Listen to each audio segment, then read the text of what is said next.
You're listening to the Raw Reaction on the Angry Marks Podcast Network.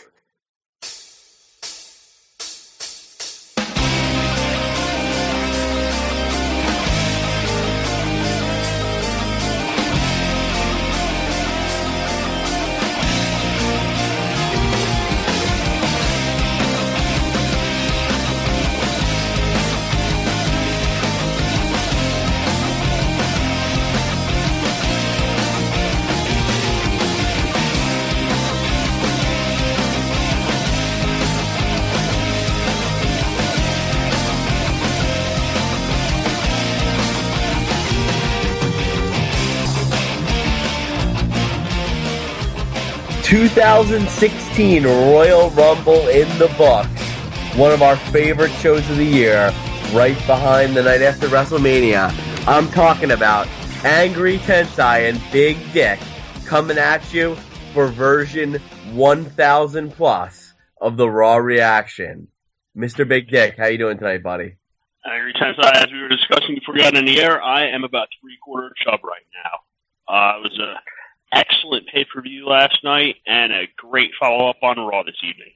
Couldn't agree more, and you know, nothing gets me raging myself when we hear our theme music hit, and we get on these airwaves. It's an exciting thing, that excitement, that hype, the music, the wait, the anticipation of reaching out to all 6 of our fans. It's pretty awesome. Hey, Big Dick, I gotta tell you something.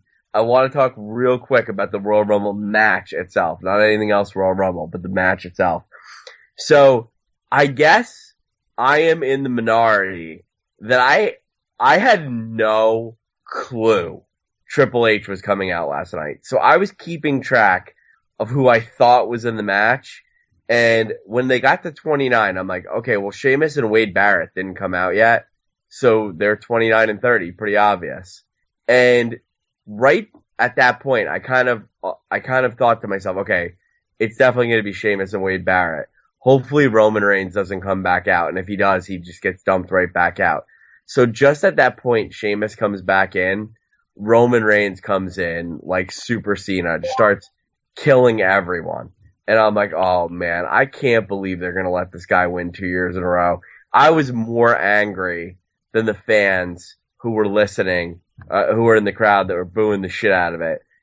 When I saw the Warrior, the legend of the past, come out, super intense, I have never marked out like I did when Triple H came down the aisle.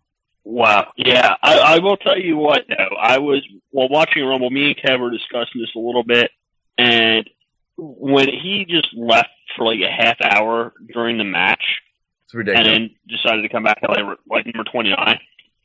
I definitely, I would have probably just canceled my WWE subscription if he ended up winning after that. I mean, all the great ones have gone. They've gone an hour. He can't go an hour, gets his BS beat down, and then comes back and wins it. No. But that leaving. So I like the fact that he was. I like the. What's that? That leave and come back thing has been done. Yeah, but I mean, the thing is, not by somebody who's won it. I don't think for an extended period. I think Vince McMahon got carted out and won it. Yeah, maybe he did. I'd have to go back, but Roman Reigns couldn't do that. He's too fragile of a babyface where people want to people were wanting to turn on him, and by leaving for a half hour during the match and then coming back in, he definitely did. The crowd was absolutely killing him. It benefited him to get beat down. I mean, it was ridiculous. But I'll tell you, I didn't think, I saw Triple H come out and I'm like, are they going to just give Reigns another hill to climb? But when Triple H took the dirt on his own hands and did it himself, eliminated Roman Reigns, and then went on to win Dean Ambrose, imagine me in my living room doing crotch chops and literally extending my arms like I'm about to pedigree somebody. I was so pumped. Did you do the Triple H water spit a la Belmont Steaks? No, I did do that. Okay. But honestly, dude, like, I know that, like, the whole internet's, like, shitting on it, and they're like, oh, yeah, Triple H took the shovel. Dude, Triple H is the best heel on the roster. He's a legend. He still looks like he could kill anyone. And it goes back to the Flair comments of about 9 months ago to Daniel Bryan.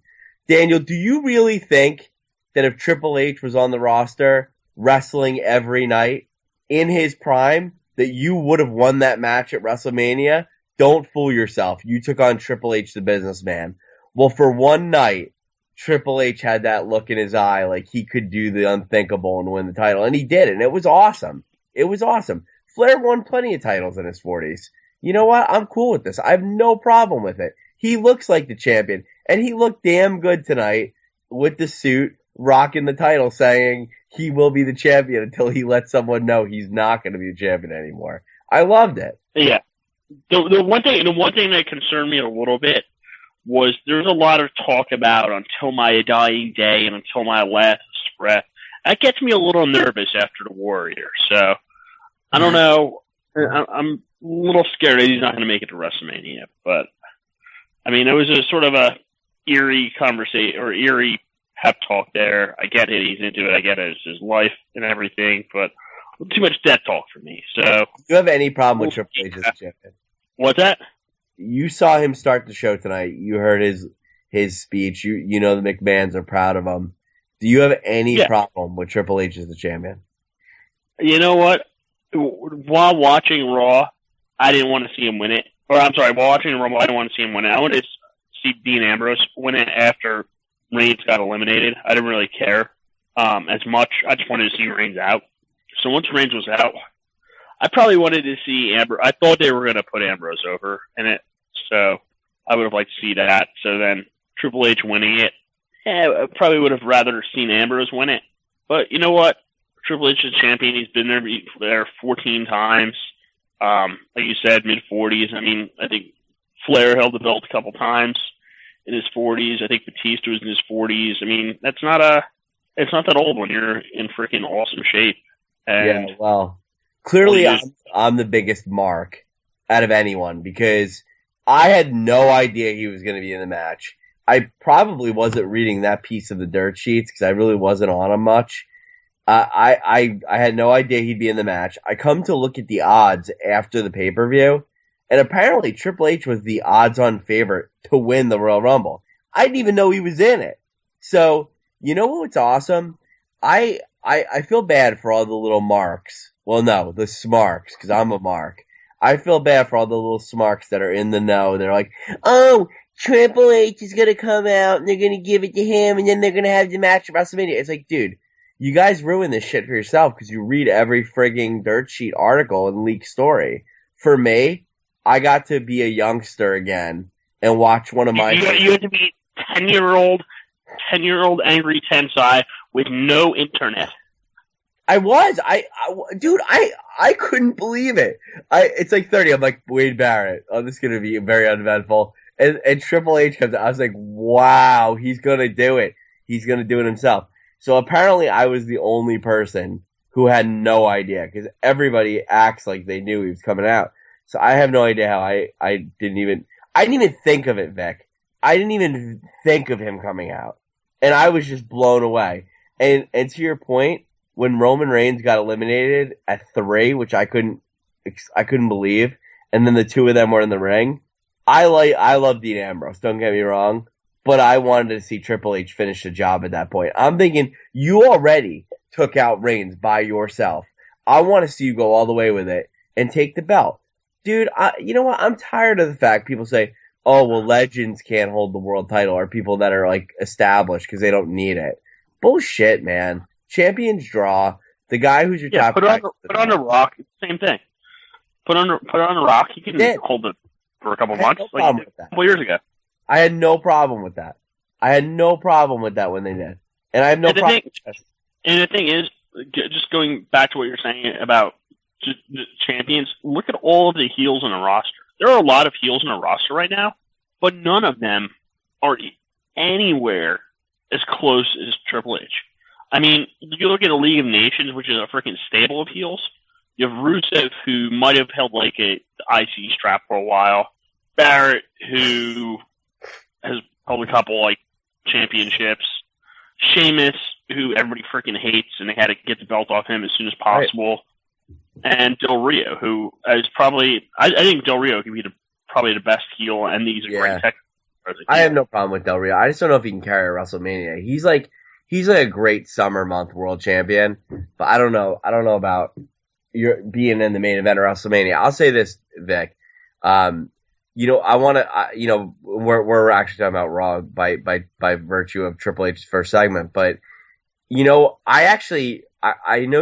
that I hated that Sting and the NWO basically lost to DX and Triple H at WrestleMania. I didn't like that. Although I like Triple H, I really felt Sting should have won that match at the time.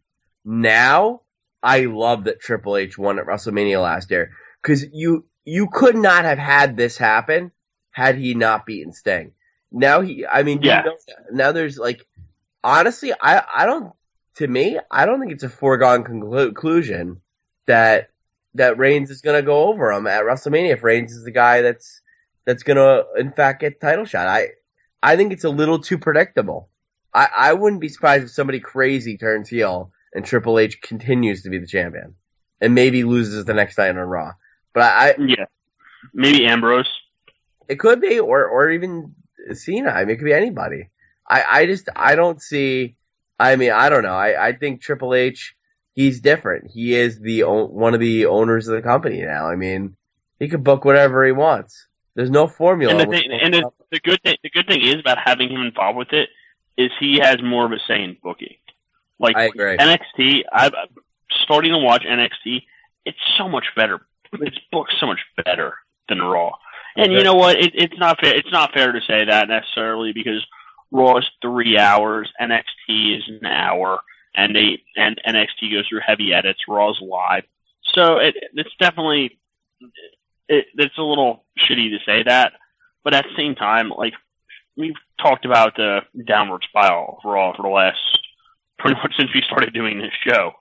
We'll call it a good Raw or call it a bad Raw, and I think that having Triple H's fingerprint on it a little bit more closely, I think those Raws will get better. And I thought this was a good Raw.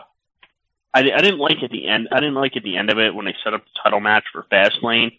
They basically said, "Hey, we're going to pay attention to every match tonight and take an evaluation how we're going to do that." I'm thinking, okay, maybe they'll have like an 8-man tournament or something leading into the Fastlane pay-per-view, where they basically just said, "Okay, you know what? We're going to take the tag team that won the last match and put Brock Lesnar in there with him and make it a triple threat match." That was stupid. There was no rhyme or reason to that. I drawing the parallel to the first segment and the last segment, I did like one thing about the first segment. One thing they did very effectively was really highlight the admiration that Vince McMahon and Triple H really have for each other, and they do in real life as well, as many people know.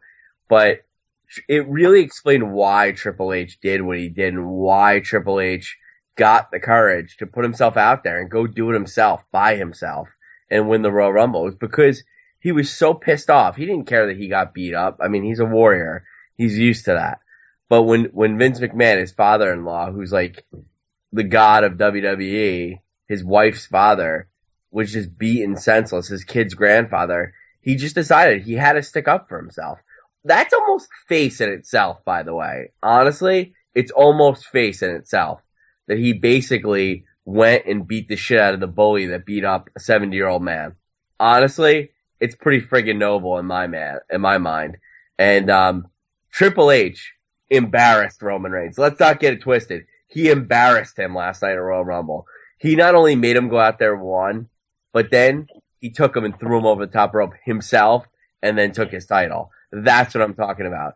Because the guys like Triple H, Rock, Austin, that's just a different era, man. That was the best era in wrestling history.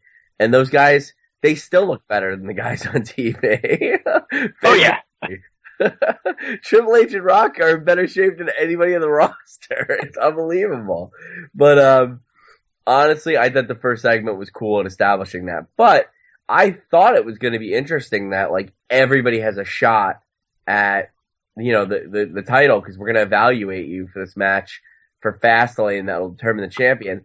And really, honestly, dude, they kind of obviously knew who they were going to pick all along. But I'm surprised Triple H would pick the 3 biggest threats. You know? Yeah, but it's not necessarily. Well, I guess it's Triple H picking them. But at the same time, I don't think it's foregone conclusion that Reigns goes back. They might have said, hey, you know what? We got Reigns over as a pretty legitimate babyface.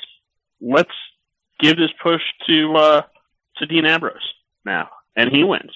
I think Lesnar, people would love to see Lesnar win, but I think that he's going to end up in a feud with the Wyatt family, which I'm not. That's going to happen. We saw that in the Royal Rumble. Honestly, though, you know, Vic, you make a point, though. So we talk about the dirt sheets and how Triple H was spoiled, apparently, and I didn't read it. Thank God I didn't read it. But all the internet sites are saying it is a lock that Triple H and Roman Reigns are going to fight. If you're trying to have some sort of kayfabe, I'm with you. Because to me, think about appealing matches. I would take Roman Reigns right out of that match and have him fight The Undertaker at WrestleMania. That would be friggin' awesome.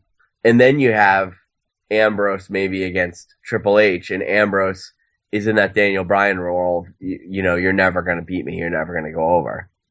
I don't know. What this see? You know what's going to be telling is if Dean Ambrose loses the IC strap before Fastlane. Yeah. Because if he loses it, then I think that he's gonna trade that for a win obviously at Fastlane and then possibly at WrestleMania. Well, if Triple H is going to walk out of WrestleMania as the champion, you know that something's going to happen at Fastlane that really upsets Dean Ambrose because Reigns is able to get the better of Ambrose and in advance because there's no way Brock Lesnar's taking that fall. So yeah, I think that and I think that we could see at some point after WrestleMania, like you alluded to, maybe a Cena turn. I don't know if Cena's going to be back from his injury at that point. No. But I could see either Ambrose or Reigns, probably, I mean, more likely than not Reigns, turning heel. Well, I mean, who knows? I mean, you know, a lot can happen from here on in. And I hate to jinx it. I really do, but you know, an injury can happen too. I mean, these guys are doing so many damn shows now. I mean, yeah, hell, they're working 5 days a week. I know. Look at Royal Rumble. I mean, they had a Royal Rumble without Cena and Orton, and man, did they deliver, man. I was really proud of WWE. People are shitting all over the Royal Rumble. Not a lot. Like it's split.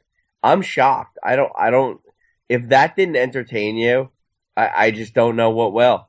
You want to know what I'll tell you about how good I thought the Royal Rumble was? Yeah, Cena wasn't there, noticeable. I didn't even, until you just said something, I didn't even realize that Orton wasn't in the Rumble. See? That's how good I think it was. And I think I absolutely love the undercard. I mean, we had our questions, we cracked our jokes about it. I absolutely love the undercard. No, it was good. It was good. Definitely good. But, you know, the Royal Rumble really had all legitimate people in it, and even the couple people that weren't legit, there was like good comedic value or a good backstory. Like obviously R-Truth was hysterical. You know, the backstory of Curtis Axel. I mean, how could you not have him in the Royal Rumble? If anybody deserves to spot in the Royal Rumble, it's him after his whole gimmick over the last year. So it was cool, man. I really enjoyed the Royal Rumble. I was very, very pleased with it. But you know, tonight, one of the big developments of the Royal Rumble. One other thing. I'm sorry. I don't want to talk about Royal Rumble all night. One thing I liked about Royal Rumble was I felt like usually they'll legitimize spots and then they'll like keep kind of like, oh, this guy's throwing out like this many people. And I feel like the last couple of years, like it was like there's like one person throwing over like a shitload of people. Like Roman Reigns threw over like 12 people, and it was like 10. It was 10 the year before, and I think the high for elimination this year is like 4 or 5, and it was by Reigns. But you don't have to like. I feel like that was like the new record that was set every year, or was gone for every year, and it was not even close to that. And you know what? You said you hated seeing Strowman throw out Kane and throw out Big Show. I don't mind it because they're still trying to get Strowman over, and I know he's freaking horrible. I know he's him, but Kane and the Big Show probably wouldn't have ended up being on the pay-per-view if there wasn't a Royal Rumble match. Yeah. Outside of the fact that they're veterans, they'll probably get into WrestleMania somehow. They'll get on the card. They're not going to be in any meaningful match. And right now, they're an enhancement talent. They're like Chris Jericho, or they can put it over. I don't want to hear this. I don't want to hear Kane treated that way. Anyway, my last word in the Royal Rumble, for those of you watching WWE Network, know your Royal Rumble rules. The Miz should have been eliminated and never allowed to enter the ring. You have 2 minutes to get in the ring, 1:30. You need to enter the ring before the next number gets in the ring. He didn't do that. He should have been eliminated. Anyway, is that a rule you're making up, or is that a rule? That is a rule. That's been a Royal Rumble rule. I was shocked I'm shocked. I actually thought one of the announcers was going to say, because Miz is like, it's all about timing and picking your time. And I thought one of the announcers was like, well, you should know the rules of the match here, and you're actually eliminated. You never got in the ring before the next guy. That would have been freaking hilarious. That would have been better than his actual display in the ring, I think, which was not very memorable. I think that's a pretty well documented rule. I'm shocked that it didn't.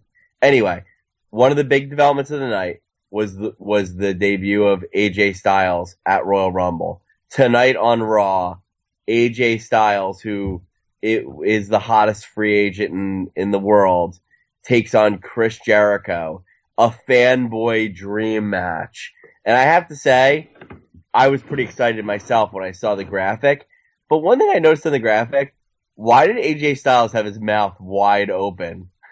Did you notice that? What do you mean, the graphic for the match coming up? Like tonight, AJ Styles is going to take on Chris Jericho. And it was literally a picture of AJ Styles with where his mouth could not be any more open, as if he was screaming for his life. It was crazy. It was a weird picture, but it just kind of caught my attention. I digress. No, I didn't know that. I was a little confused. I had the show on mute for a couple minutes. I actually thought that was Paul London coming back with gloves. Shut up. Anyway, I saw there was a little preview, or not preview, backstage interview. And Jericho was taking Styles a little lightly. He said, I couldn't wait for you to get here, but, all the success you had, it wasn't the WWE. Welcome to the big leagues, kid. And he just kind of slapped him. And I was kind of like, wow, Jericho taking Styles pretty lightly. One thing I noticed when they both got out there, and by the way, the crowd was chanting, "This is awesome," before they even locked up. But, I guess in TNA, I never really realized it because, Fortune are smaller guys and some of the guys in the roster. AJ looks very small. And Chris Jericho's not very big. Yeah, well, I looked at, I think he's 5, I looked on, Wikipedia today. It said he's 5'10", 5'11", and they say he's billed at 220. Shit, he looks like he's about 180. Well, he's in great shape. He's definitely got some muscle mass on him. He's no joke. But he's just kind of relatively short to some of these guys. Jericho kind of dwarfed him. That creates the don't say it. What? It's the same thing 2 years ago. It's the Daniel Bryan effect. Oh, I was going to call it the Chris Benoit problem, but it is the Daniel Bryan problem. You have to book him in certain types of matches because you can't put him against, anyone. You can't put AJ against Brock Lesnar. He'll kill him. Yeah, and that's not even close. You put him against, somebody like Batista or Orton. No, you know what? I hated putting Daniel Bryan anywhere near Batista. It just didn't look right. Batista should kill him. Same with Styles, but Styles is great, and I've been a fan of Styles for a long time. In fact, there was a period of 2 or 3 years. The only reason I watched TNA was Styles, but then for some reason, AJ Styles and Samoa Joe were really, and Kurt Angle at the time. It was 06 when Kurt Angle debuted, and Angle, Styles, and Joe really dominated TNA for about 2 years, and they had all the best matches probably in the history of the Federation. And then TNA decides, all right, well, we're going to keep AJ and Samoa Joe pretty much out of the world title hunt forever from here on in. And it was only Angle. And I still to this day don't really get why Samoa Joe and AJ Styles were really kind of never really booked in the main event feuds. It always seemed like they always were feuding with someone else. But, big loss for TNA and NJP or New Japan Pro Wrestling. TNA didn't have them to begin with, but I know they were trying to get him back, but I don't know, man. AJ looks pretty damn good in a WWE ring. He didn't win with the Styles Clash. Great back and forth match. Best match of the night for sure. He wins with a reverse like sunset flip. He reverses it back for the pin. It looked as if the referee should have counted 3 because AJ's shoulders were still down. It was kind of a muff. But, yeah, he did like a little twitch there, but not really. It didn't seem like enough to get a shoulder up, which he didn't get up. Really did. You know, they teach the referees to count through 3. So like wait for movement. Good thing he did not count through, because if he did, oh, that would have been terrible. Jericho got the win there for Styles in his first night. That would have pretty much been like, okay, well, great, that run's over. He'd be like Ascension Jr. AJ Styles would put Ascension. Yeah, coming out great. The only thing he didn't do is get on the mic and say how he's better than Chris Benoit and Chris Jericho and Kurt Angle and whoever before the match, just to alienate him a little bit more. Yeah, they shook hands after the match. The one thing I did notice, and this could be AJ Styles selling stuff better, not just tonight, but last night also. Tonight, it seemed like Jericho was really stiff with him. Yeah, because Styles, some instances, you know what, that makes sense. It could be, hey, you know what, you're a new guy, whatever, you're great in Japan for 20 years. That's great. No. We're doing it in this ring. And it's stiff. Last night, he took a lot of big hits from people. He did a lot of people's either finishing moves or super kicks or flips. Like, he was involved in a lot and took a lot of abuse and did a pretty good job of selling it. So I don't know. I don't think that stuff last night was too stiff. I mean, there were some shots, but he took a lot of abuse last night. But tonight, I thought Jericho was really, really stiff with him in a couple situations. And well, Jericho is very stiff. In fact, Rob Van Dam said his opponent that he hates to fight the most is Jericho because he's so stiff. So that doesn't surprise me. I mean, that's just Jericho's style. And that missile drop kick on the apron was literally like, you could tell Jericho's like, man, I nailed that one. Like, that's like a perfectly executed move. It's hard to do, to hit it that square. But AJ's a great worker and he can sell. I mean, I think that's the power of AJ Styles, dude. I think what you think is abuse, it's just a guy who knows how to take a bump and knows how to work. And it makes everything look good. And that's AJ Styles, man. Dude, honestly, he really is one of the best wrestlers in the world. I mean, I have no idea why he hasn't been in the WWE, to be honest with you. Because, you know, he carried TNA for a long time. I mean, you know, I would say that Fortune group, you know, not Kazarian, but Daniel, Styles, Rude and Storm. I mean, those are the best, with the exception of Kurt Angle, those have been the best parts of TNA for the last 7 years, man. Well, 6 years. Yeah, I mean, that was a solid, squad they had put together. Yeah, good for AJ, man. I think he's going to shine. I mean, I don't know if he's going to be a world champion, but he's going to get shots. He'll get a title shot for sure. And, you know, with some of the smaller guys like Seth Rollins, not that he's small, but he's thinner. A guy like Rollins and guys like Daniel Bryan, if he comes back. Ambrose. What's that? I said for Ambrose. Ambrose is, I mean, he's big, but he's like naturally big. He's not like Roman Reigns, giant. It opens a lot of doors for AJ, man. I mean, I would just keep him away from the monsters. But one thing I've learned about, like, the Marks and the internet wrestling crowd, the old IWC. So basically, the IWC hates anyone who's got any sort of muscular build. They really hate people that, like, work out and are, like, of decent size. So you know that. The internet wrestling crowd hates that. But the Marks, they're like muscle marks. They like all the big jacked up people. We just need fans that are somewhere in between. Like, I hate to say it, there are people who would call me a muscle mark. Call you a what? A muscle mark. I call you Marky Mark. No, because I think all the big guys, I don't necessarily think that just because you're big, you should be champion. But to me, like, certain guys, like honestly, you watched I hate to go back, but Royal Rumble last night, okay? Don't you think there was a different intensity when Brock Lesnar got in the match? And wasn't it just apparent to you, like, this guy obviously should win. He's makes everything look better than everybody else. He's beating the shit literally out of everybody. That's your champion. There's your champion. It's very obvious that he's your champion, but he's not, and I don't get it.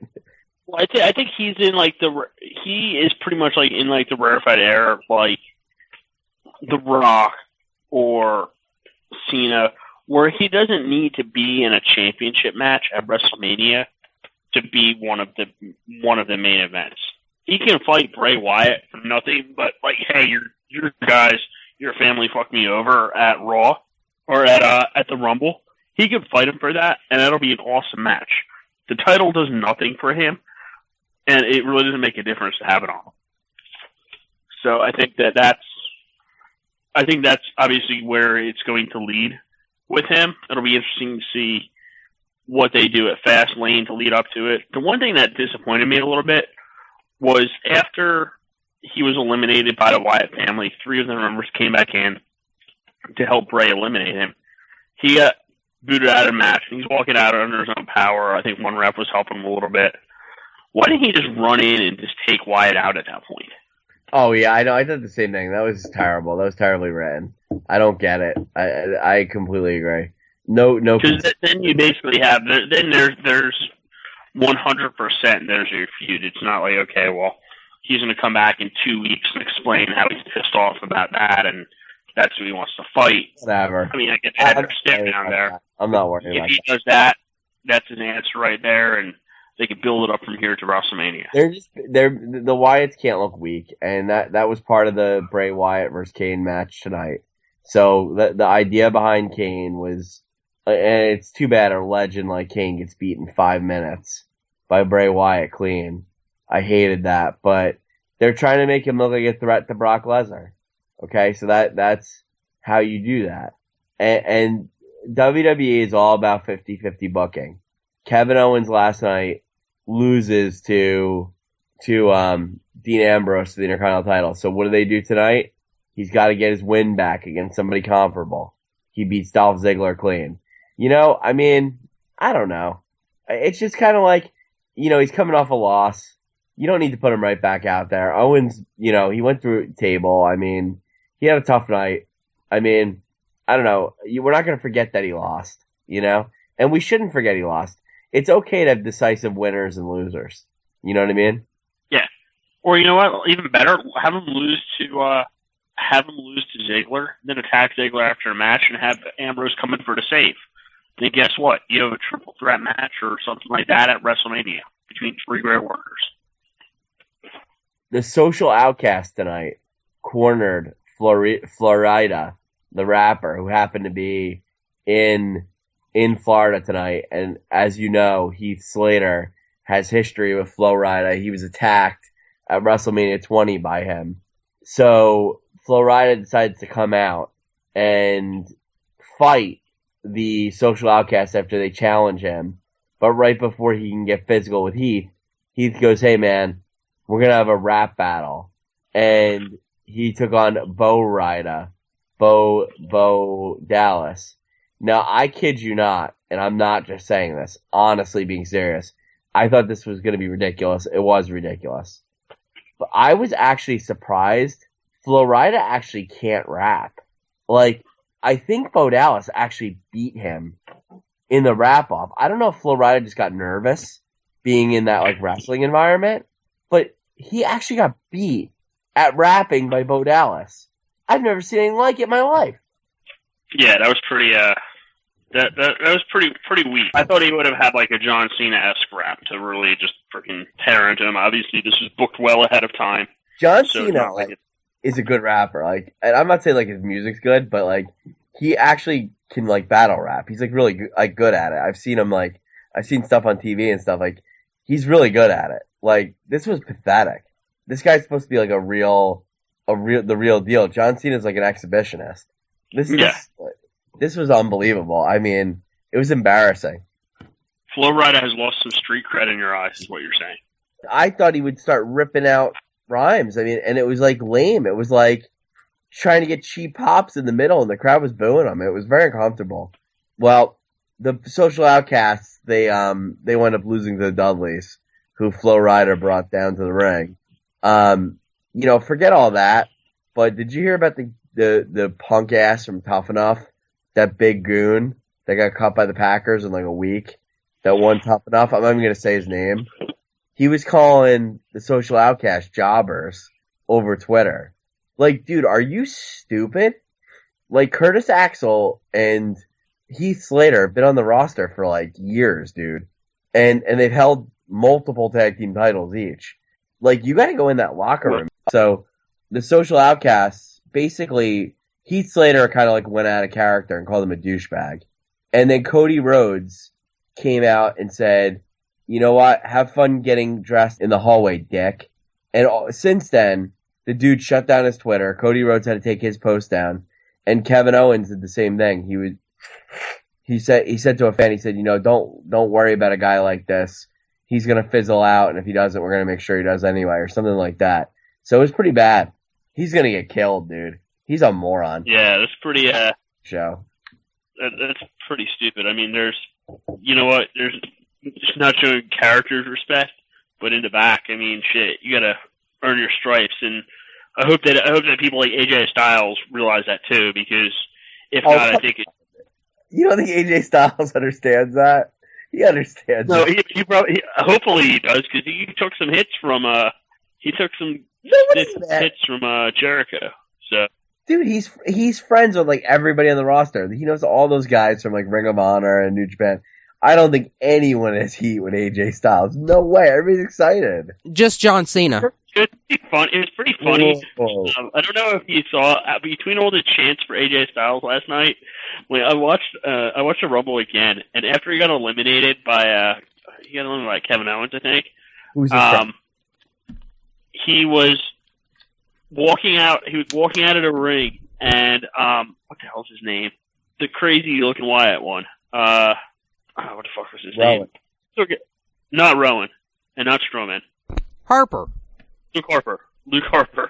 He was like, Luke Harper was in the corner, and you see him, he's like, bye AJ, and he like waves to him. waves like a 3-year-old. Like, bye AJ. Well, did you hear what Owen said to AJ right before he got eliminated? What he said? He said he picked up AJ and then he said to him, "Welcome to the WWE, Styles," and then clotheslined him out of the ring. Oh yeah, I heard that, but no, it was like that sounded scripted, but it was just funny because Harper, Luke Harper, he was just like getting wind in the corner, and he said, honestly, guys, AJ has no heat. All those guys are so excited he's there. It's their biggest signing in years. They never have people going up to the main roster. There is no way. Those guys went up to another level because AJ was there. In fact, Xavier Woods even made a TNA reference on the outside when he got down to the ring. He said, "Hey, what's up, man? Good to see you again. You having fun here in the WWE?" That was funny. That's pretty cool. I didn't realize. I guess I sort of knew that he's been around for a while, but I didn't realize that he was. Anyway, what were you saying? Cena has heat with Styles. Why? Wait, no, I didn't say Cena. No, not you. I'm talking Kevin. You said Cena has heat with Styles. Watch, they're gonna start jawing at each other on Twitter. I'm telling you. Why? Because Cena's gonna be a dick. Cena posted his picture. Why would Cena be a dick to him? I don't know why. I don't know what these. But watch. I'm telling you. But you would agree with me. 90% of the roster is excited about AJ Styles and knows him from past federations. Oh yeah, there's gonna be a lot of guys who are excited that he's there. I mean, you know what? It's interesting. I had this discussion with Stevie J and with Jason Harlan, the Great Sudoku, who's in the chat room right now. Hi, Great Sudoku in the chat room. You know, they're not exactly so positive on how they think Styles is going to end up being used. And I'm like, you know, look, you got to look at this from a different perspective. I mean, I can understand, you know, the fact that for years WWE's kind of shit on a lot of outside talent, and we've got this idea that if it's not a homegrown WWE guy, Vince McMahon doesn't respect them, doesn't use them, misuses them. You know, guys on the inside, they just don't think like that. They really don't, unless you're a burnout bitter fuck. You know, I'm not saying it doesn't happen, But typically, most of the guys that are on the inside don't see it that way. They don't think, oh man, I'm being misused. I'm getting jobbed all the time. I'm not respected. Bullshit. If Vince McMahon has you on his payroll, Vince McMahon respects you. Absolutely. Vince McMahon likes you. And what we are looking at right now, we are looking at a new golden age of WWE wrestling coming in. We have not seen what's happening, a transition like this, since most of us were in diapers. I mean, wow, Kev, I didn't know you're marking out. I am. I'm legitimately marking out because what you're really looking at here is legitimately some of the best guys in the world all now in one place. But here's a problem that I can see from a fan perspective on the outside. What we're used to seeing is all these guys being the big fish in a little pond, whether it's AJ Styles in TNA or Kevin Owens in Ring of Honor. Kevin Owens in Ring of Honor, or Adrian Neville in Evolve as Pac. We're used to seeing these great guys being the big standout star in these little promotions. And now they're all together in one place. They're not the big fish anymore. And they're not in the little pond. They're all basically about equal-sized fishes in a really big, crowded pond. So, we're not going to see guys break out and look like superstars all the time because they're all breakout superstars. They've done broke out. They're all giant superstars in a giant superstar pond. And not everybody is going to be over, and it's just not, and that's going to piss a lot of fans off. But if you look, I could see AJ. I could say what you're talking about. I could see AJ Styles not getting a title shot in the first 6 months that or probably in the first year that he's in WWE. I see him maybe wrestling with like you're saying, Rollins without a strap, Jericho. I don't think at this point he needs a strap. And it could be something where, hey, you know what? He performs well and holds his own. Maybe looking at next year for a run at the WWE, like a Daniel Bryan type run. Honestly, though, Vic, I hear you, but it doesn't really matter. I mean, if WWE should be like an all-star game. So, you know what? Not everybody's going to be a main eventer, but here's the thing. Like, I agree. All these guys that came in were big fish in a small pond, and that's cool, and I get it. But if you watched that show last night, like, if you're an internet geek, like, I get it. Like, you like Kevin Owens, and I like Kevin Owens too. But I understand that there's an inherent value in why Brock Lesnar doesn't lose, and he's not a 50-50 guy. He's better than all of these guys. I mean, he is a once in a lifetime guy. He's dominant. He wrestles at a different pace. He just crushes people. So, a guy like AJ Styles, you gotta book him against guys like him. And you can have divisions. I mean, maybe it's time WWE truly breaks into weight classes and adheres to it. It would be different, because it's the only way you can have multiple guys. But I got a problem with that though. Because if you break it out, you're basically gonna have a Brock Lesnar class all by itself, and who's his competition gonna be? It's going to be Braun Strowman and Mark Henry, and that's it. I'm just saying, though, everybody complains the Intercontinental title doesn't mean anything anymore.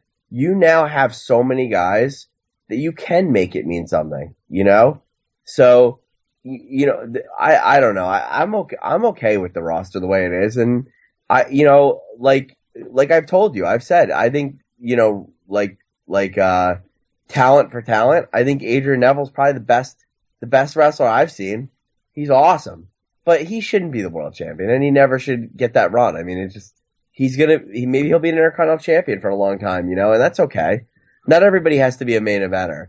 I just have a lot of respect for AJ Styles, more so than other people they've brought in the past, personally. So I don't think there's any heat on him or anything like that. But just real quick, just to wrap up my original thought that I was going into here. From the outside, it may look like that these are being shit on, but I can absolutely tell you from inside, from behind the scenes in WWE, these guys are fucking all over themselves. I mean, they are in awe because they are superstars among superstars, surrounded by superstars. They are all fanboying and fangirling over each other because they're like, holy shit, we are the best at what we do, and all of us are here, and they don't care if, you know, they're not quote unquote getting used right. They don't care if they're jobbing to one person or another, or if Triple H is burying everybody. They don't care because they're out there, they're having fun, and they're making fuck ton of money hand over fist. This is like the epitome of what they could possibly have ever expected. They're not feeling like they're ground down or being pissed on or whatever else. Well, I agree with you, and I don't think Triple H is burying anyone. I think it makes sense, the storyline.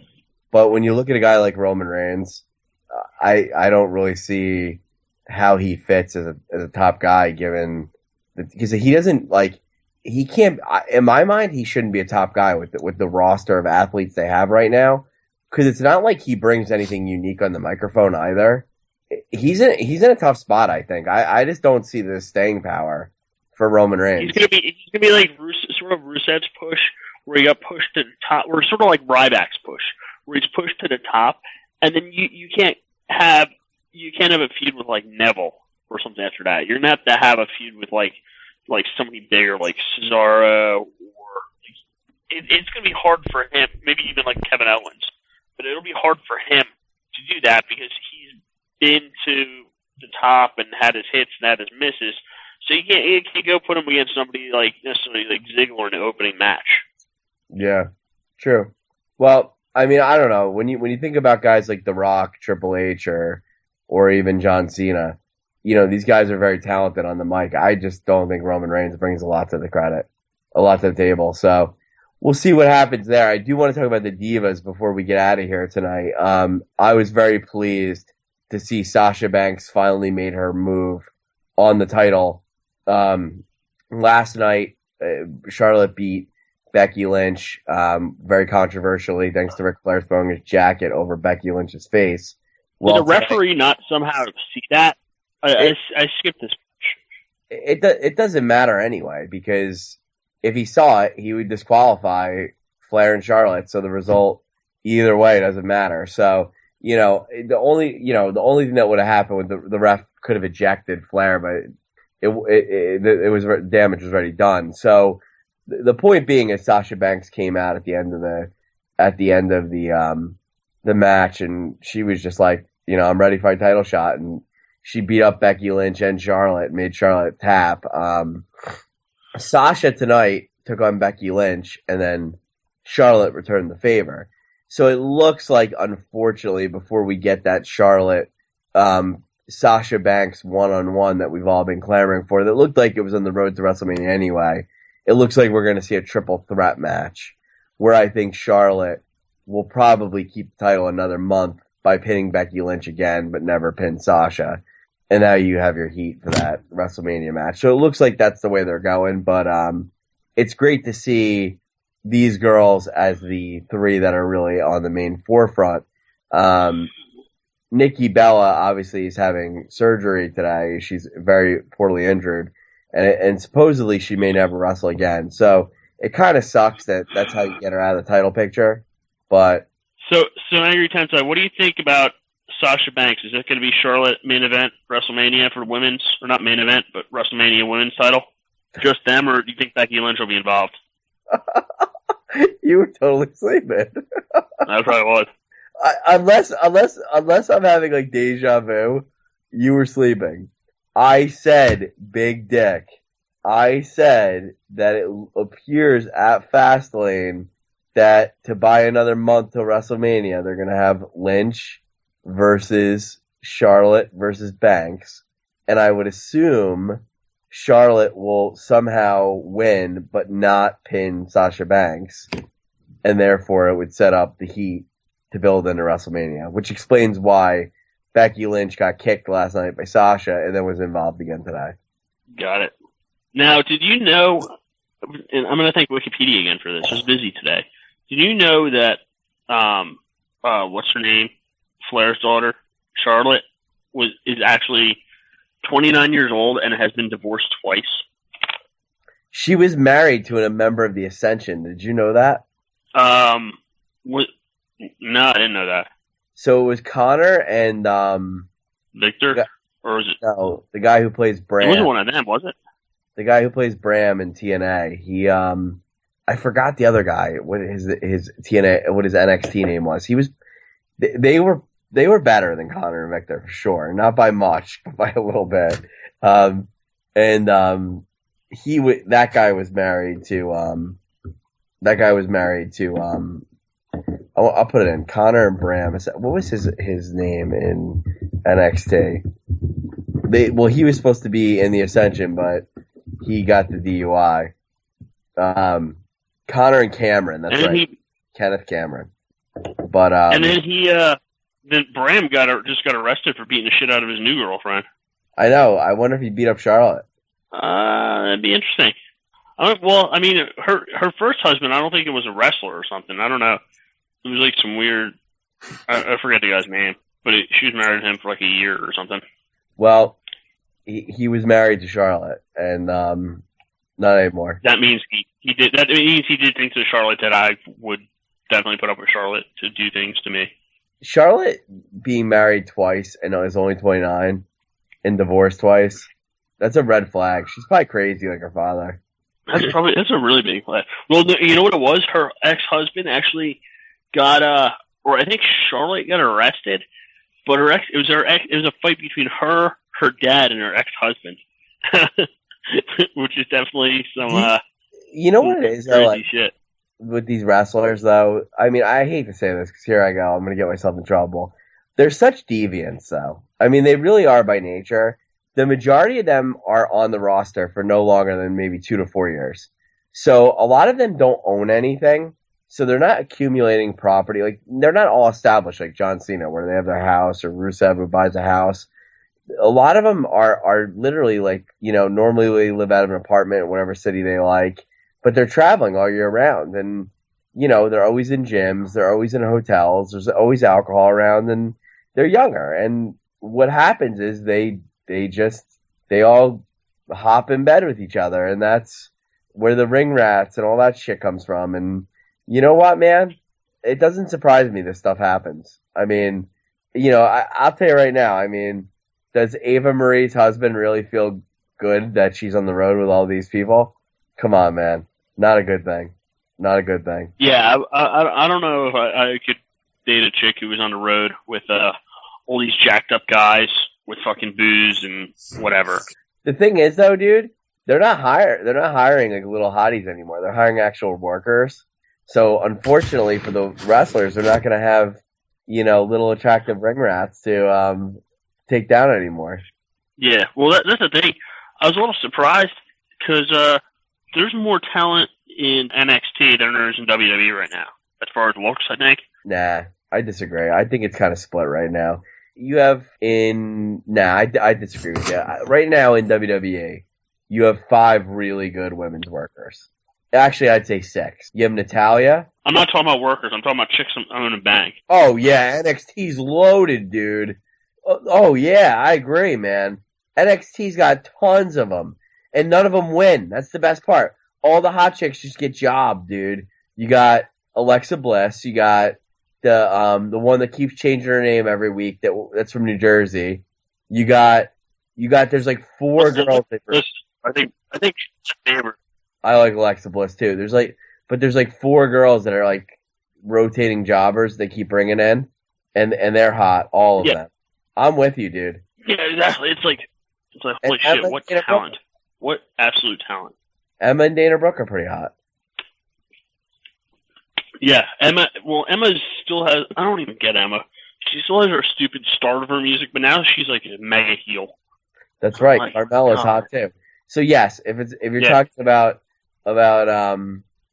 just pure looks, yeah, I'm gonna give it to NXT. But I think talent wise, the rosters are pretty split. I mean, there's some good workers in NXT, but there's certainly some good ones in WWE right now. Yeah, and you know what? I think that's good too, because you know what, the ones in WWE, they've put their time in. and they're more established than the ones in NXT. They still need some work. They might be good workers, but they're not great workers, or they haven't paid their dues, or they don't have a storyline to come in with. So I don't know. It'll be interesting to see. Where the women's division goes after WrestleMania. But I think that I love the reaction that Banks got when she came out last night. That was like, I hate to say it, but it was probably more exciting than the match. Was her coming out afterwards. Yeah. Well, you know what, man? The Divas divisions, hotties, who knows?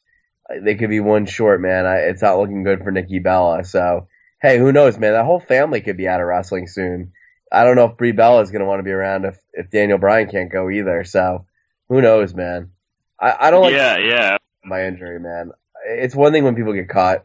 I don't like to see people go down by injury. I hate to see that. That sucks. Yeah, it's definitely a bummer. Now, two quick things I noticed during the show. I don't know if you pay attention during commercials or not, but WWE actually has a new rivalry for her $9.99 a month. Apparently, there is a H&R Block special for $9.99 to do your state taxes. $9.99 to do your taxes. So unfortunately, I'm not going to use whatever their tax program is to do your state taxes, and the federal taxes are free. So just so you guys know, I won't be subscribing to WWE Network next month, so I can do my taxes. Yeah, I don't think. But, it was funny because they actually had. I was a little surprised that they got away with putting that commercial on for literally like $9.99, and I'm like, holy shit! It's like that's pretty funny that it's the same amount that they've been marking out about WWE Network, which makes me wonder where are they at with subscriptions. Kev, do you have any idea? They're over 1 million now, right? Yeah, they're well over 1 million. I was wondering, we haven't seen really a big heel or a big annoying push on that recently. So I was thinking that they're probably fairly over 1 million and doing pretty well with that. Otherwise, we would be getting it shoved down our throat on Raw. And did you guys see the new commercial for the new show coming up, Ride Along on the WWE Network? I saw Sheamus and Barrett in the car together, having a great old time. Yeah, they're talking about like heading on licenses. I saw one. It looked like they got carjacked or kidnapped. These two ladies. I don't know. I saw a quick clip. I wasn't really paying attention. I'm like, holy shit, they might be getting carjacked here. I don't know, man. I don't know. Maybe it was just part of the show, or it's on the built-in intensity. Well, but we're coming up on time, guys. All right. Well, what would you give this on a scale of 1 to 10? 10 being the highest, 1 being Raw a couple weeks ago. What would you give this show tonight? I would give Royal Rumble an A or a 9. Raw was very good. It just, I don't, the way they booked the Fastlane main event, I thought made a really good show come off a little weak. So just because they closed weak, I'll give it an 8. But I really, the show really kept my interest. I begrudgingly give it an 8. I'd rather give it it had me watching the whole time. They were all good matches, a lot of new feuds. The one thing I didn't like is it didn't seem like there was much setup for any matches other than the main event. And even so, like we discussed at length, I mean, there was really no consequence to whether you won or lose or even showed up on the show. It was basically, okay, we're just going to put these three against each other. Those other wrestlers, like, there was really no upside for the other wrestlers. And it wasn't like they really started any feuds that could lead into Fastlane. So I don't think necessarily. I do think that Jericho and AJ Styles could wrestle again, probably even go into WrestleMania. That's the rate they're going. I mean, AJ Styles is obviously a new, fresh face, big win over Jericho, big performance last week. But, I mean, Jericho's at the point where he does put everybody over right now. So, I mean, that could be a interesting little match to have at WrestleMania where he puts Styles over again. Well, we'll see. Yeah. All right. Well, I guess that's about it. Any final thoughts, Angry Tensei? I just want to let the great Sudoku know that he has a giant penis. The great Sudoku Appreciates that very much. That's all I got. Big Dick, anything you want to add? No. Doc Gallows, man, the myth, the legend. Oh, God, stop. Anyway, all right. Well, then, thank you, everybody, for tuning in. We'll see you next week, and hopefully we'll have another great Raw. So, Kev, take us home, baby.